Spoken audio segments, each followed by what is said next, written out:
गांव की गलियों में एक चेहरा सबको जाना पहचाना था। बिखरे बाल, मैले कुचैले कपड़े, हाथ में एक पुराना कटोरा और पैरों में टूटी फूटी चप्पल। लोग उसे भोलू कहकर पुकारते थे। बच्चे उससे मजाक करते, जवान लड़के ताने कसते और बूढ़े लोग बस दया दिखाते। उसके बारे में किसी को कुछ मालूम नहीं था। वह कहाँ से आया, किसका बेटा है, कौन सा खानदान है, किसी ने कभी जानने की कोशिश ही नहीं की। लोगों की नजर में वह सिर्फ एक भिखारी था, लेकिन किसे पता था कि एक दिन वही भिखारी पूरे गांव की सबसे खूबसूरत और पढ़ी लिखी लड़की का दूल्हा बनेगा। और जब उसकी असलियत सामने आएगी तो सबकी नींदें उड़ जाएंगी। धर्मपुर गांव अपनी सादगी और पुरानी सोच के लिए जाना जाता था। वहां हर कोई एक दूसरे को पहचानता था और हर घर की बातें चौपाल तक पहुंच जाती थीं। इसी गांव में रहती थी गौरी।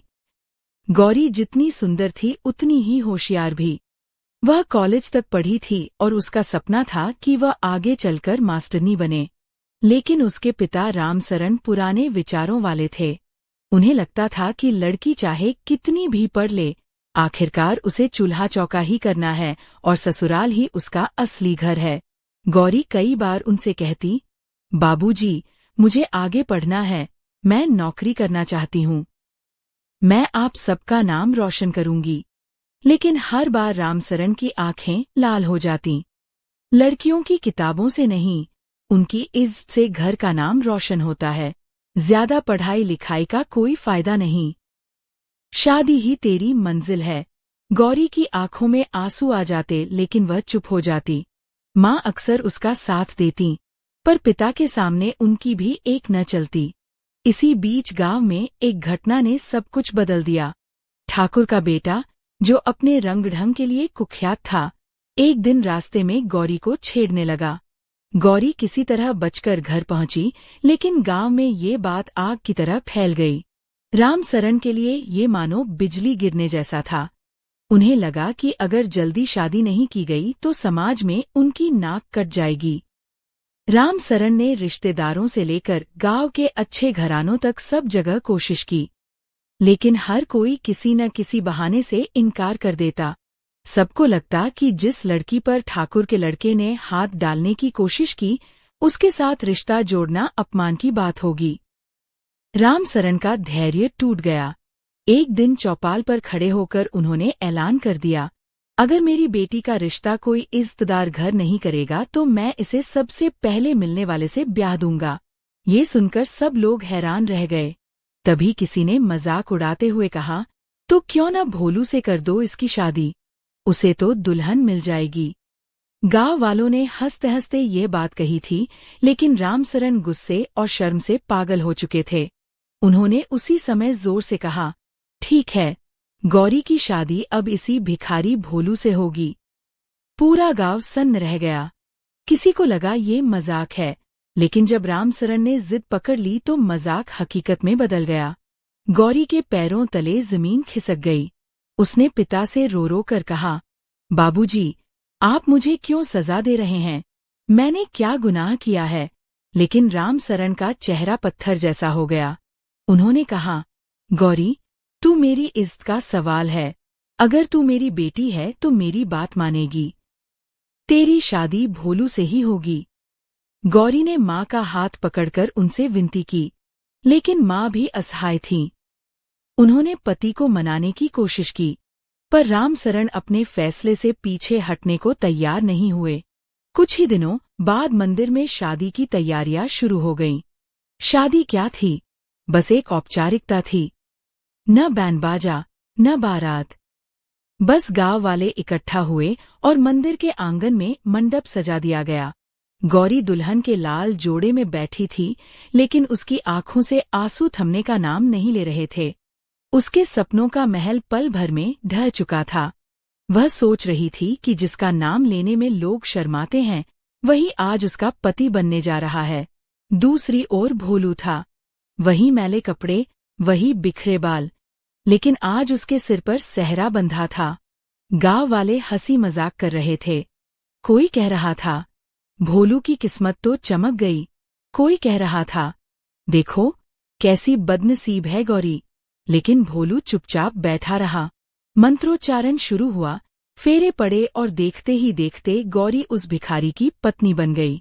गांव वाले तालियां बजा रहे थे, लेकिन गौरी के लिए यह तालियां तानों जैसी थीं। उसका दिल टूटकर बिखर गया था।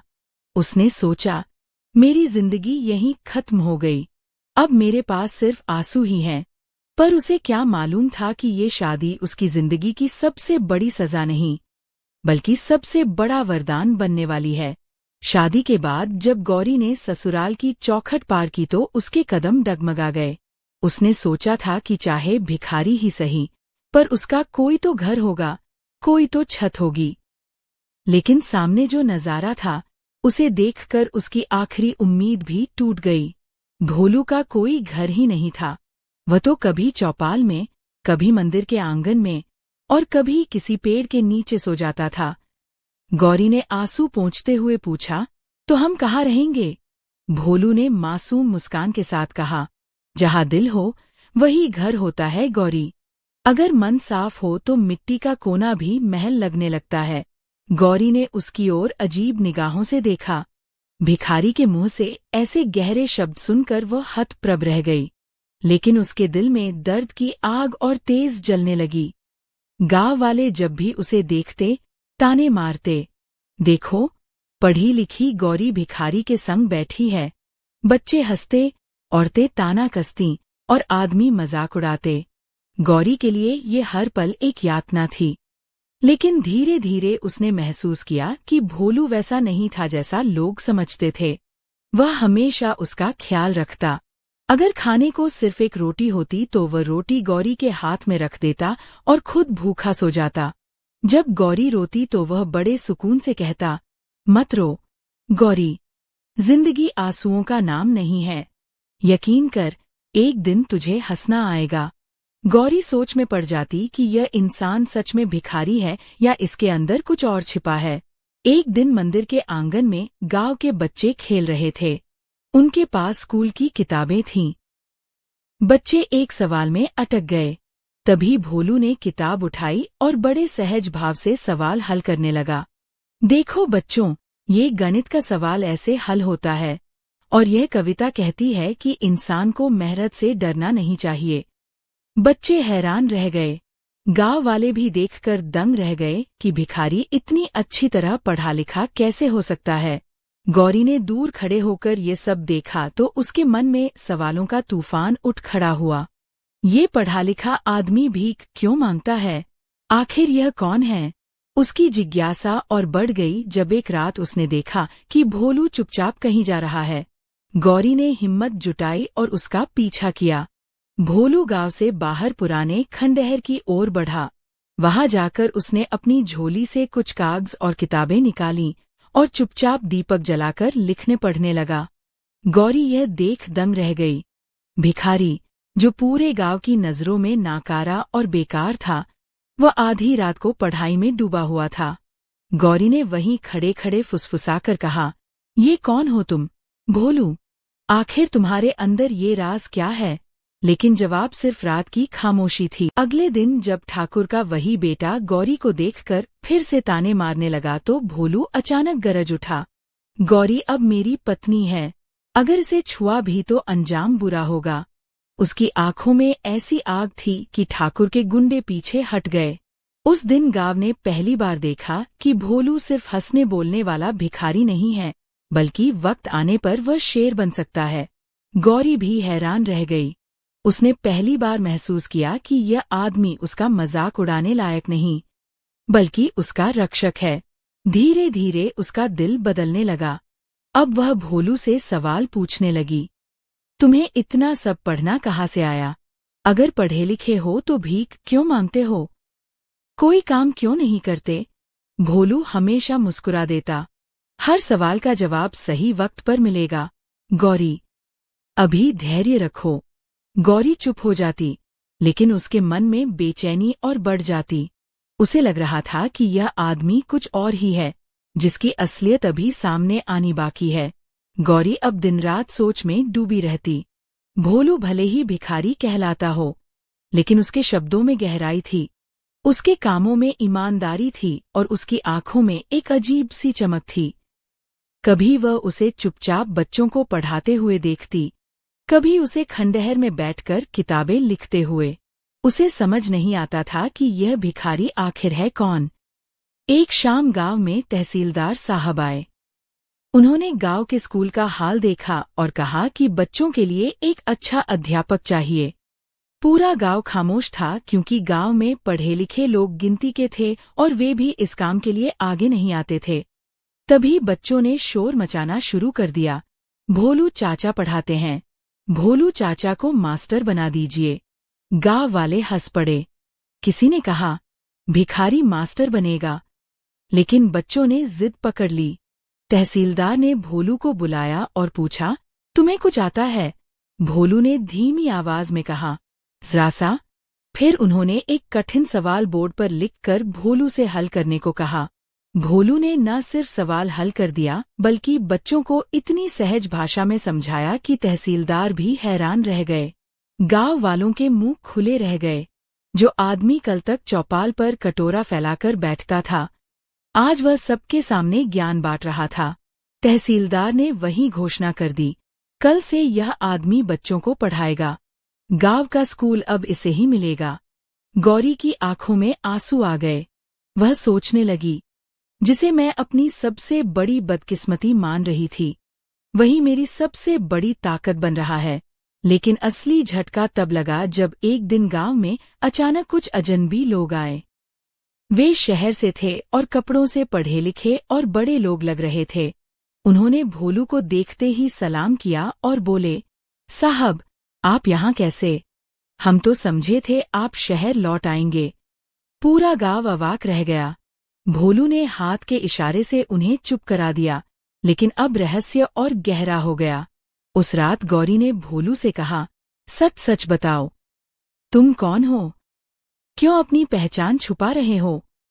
भोलू ने लंबी सांस ली और कहा, गौरी, अभी वक्त नहीं आया, लेकिन इतना यकीन रखो कि मैंने ये रास्ता मजबूरी में चुना है। जब सही समय आएगा, सबको सच पता चलेगा। गौरी चुप हो गई, लेकिन उसके दिल में कहीं न कहीं विश्वास बनने लगा। अब उसे भोलू पर शर्म नहीं बल्कि गर्व होने लगा था। धीरे धीरे गांव वालों का नजरिया भी बदलने लगा। जो लोग कभी उसे भिखारी कहकर ताना मारते थे, वही अब अपने बच्चों को पढ़ाने के लिए भोलू के पास भेजने लगे। लेकिन एक और बड़ा तूफान आने वाला था। गांव के ठाकुर और उनके बेटे को यह सब बिल्कुल अच्छा नहीं लग रहा था। उन्हें खटकने लगा कि भिखारी का कद बढ़ रहा है। उन्होंने गांव वालों के सामने भोलू की बेइज्जती करने की योजना बनाई।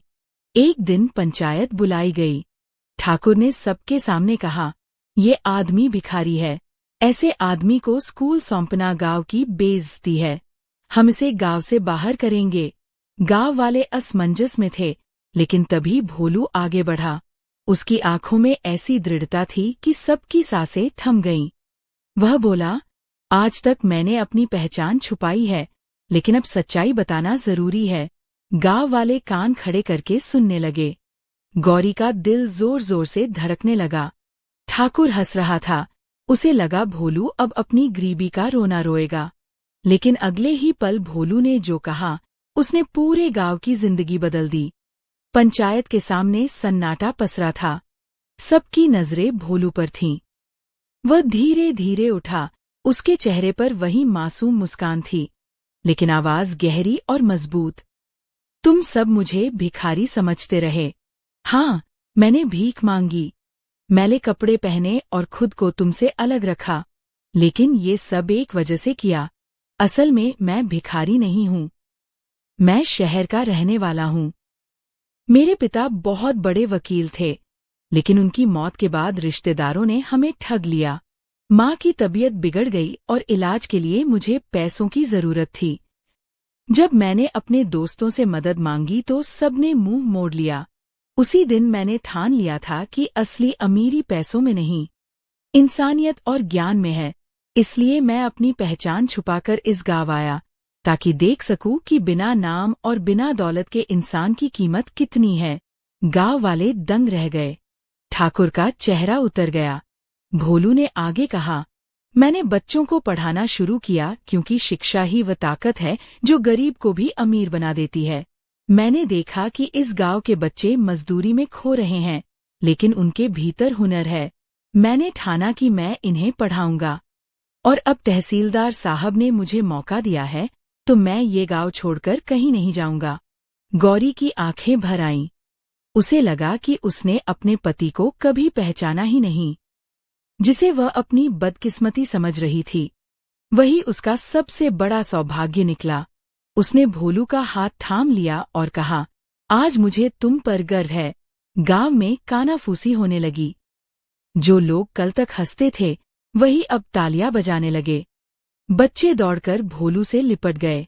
औरतें बोलीं, हम तो इसे भिखारी समझते थे, लेकिन ये तो देवता निकला। ठाकुर गुस्से में वहां से चला गया, लेकिन गांव वालों ने तय कर लिया कि अब वे अपने बच्चों को पढ़ने भेजेंगे। धीरे धीरे गांव की तस्वीर बदलने लगी। बच्चे स्कूल जाने लगे, लोग भोलू का सम्मान करने लगे। रामसरन, जो कभी अपनी बेटी की शादी इस मजबूरी में करवाकर शर्मिंदा थे, अब सबके सामने सिर ऊंचा करके कहते, ये मेरा दामाद है। गौरी अब मुस्कुराने लगी। उसे एहसास हुआ कि उसकी जिंदगी खत्म नहीं हुई, बल्कि असली सफर तो अब शुरू हुआ है। वह हर रोज भोलू के साथ बच्चों को पढ़ाती और उनके सपनों को परवाज देती। समय बीतता गया और भोलू के प्रयासों से धर्मपुर गांव की गिनती आसपास के सबसे शिक्षित गांवों में होने लगी। एक दिन गौरी ने भोलू से पूछा, अगर तुम अपनी पहचान कभी न बताते तो? भोलू ने हंसते हुए कहा, तो भी फर्क नहीं पड़ता, क्योंकि असली पहचान इंसान के कपड़ों या हालात से नहीं, उसके कर्मों से होती है। गौरी की आंखों में चमक आ गई। और यही सच्चाई थी। जिसे लोग भिखारी समझ रहे थे, वही गांव का असली उद्धारक बन गया। तो दोस्तों, आपने देखा, दौलत और हैसियत से बढ़कर इंसानियत और ज्ञान होता है। आप क्या सोचते हैं, किसी इंसान की असली कीमत उसके कपड़ों और हालात से आंकी जानी चाहिए या उसके कर्म और दिल से? अगर आपको ये कहानी दिल को छू गई हो तो वीडियो को लाइक करें, चैनल को सब्सक्राइब करें और बेल आइकन दबाना न भूलें, ताकि हमारी अगली भावुक और प्रेरणादायक कहानियां आप सबसे पहले देख सकें।